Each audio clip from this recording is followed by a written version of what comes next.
Okay, so the last part is more about the spiritual side of Valentine's Day and sort of talking about love and what it is and what we're actually looking for on Valentine's. So, what is love? So, love is, some people say that love is the most powerful force in the universe, actually. And despite all the ups and downs in society and all the different manifestations of gender and relationships and things like this, and the way that we go about in our relationships, ultimately, love conquers all.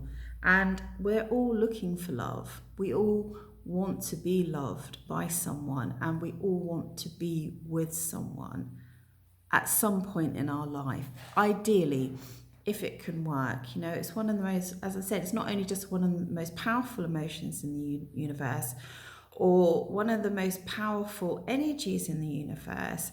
It's one of the most powerful pulls in the universe for two humans to come together. So love is very undefinable, really. And what it is that love actually gets mixed up with lust and desire.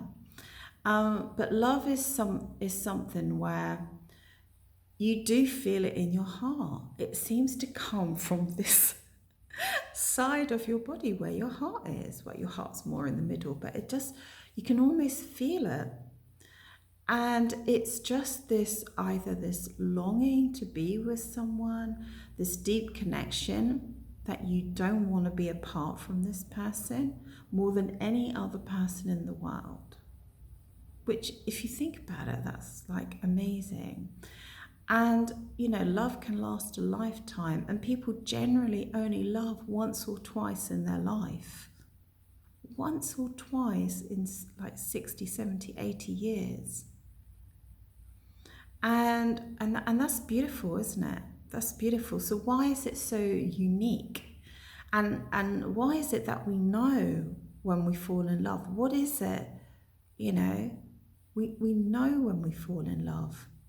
And even though you can't describe what it feels like for you, and I can't describe to you what it feels like, we know when we're in love. And of course, there's shades of that because we can think we're in love with someone, or, maybe we like them for their career, or we like them for their car, or we like them for the clothes they wear, or we like them for the family that they've got, or we like them for their status, or I don't know, that we're in some sort of codependency or some sort of addiction with them, or things like that. And it all feels like love. But irrelevant of that, we're still looking for love. So a lot of people are saying or suggesting in spiritual quarters that you don't need Valentine's Day if you've got self-love. And yes, I get it. But I think that if you're ignored by your loved one, the person you're seeing, the person you're making love to on Valentine's, then we know that's a cruel act, a cruel and unnecessary act towards us. So it's really not about what you're buying or not buying.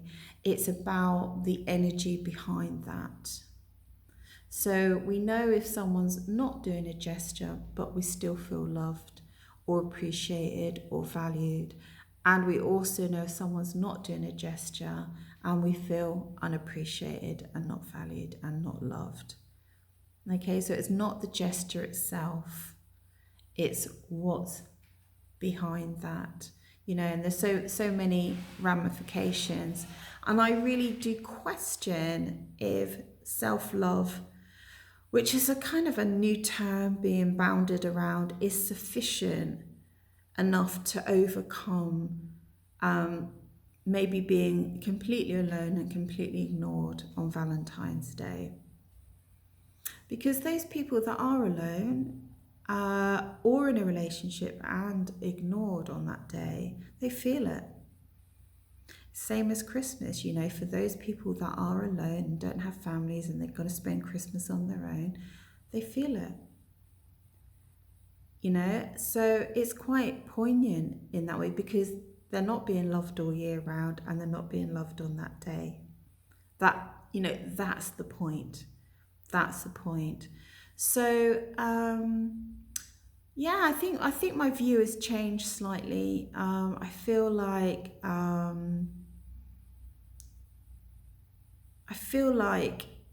it is, you don't have to buy what's in the shops. Shops and commercialism will jump on anything where they can make money. But I do feel like,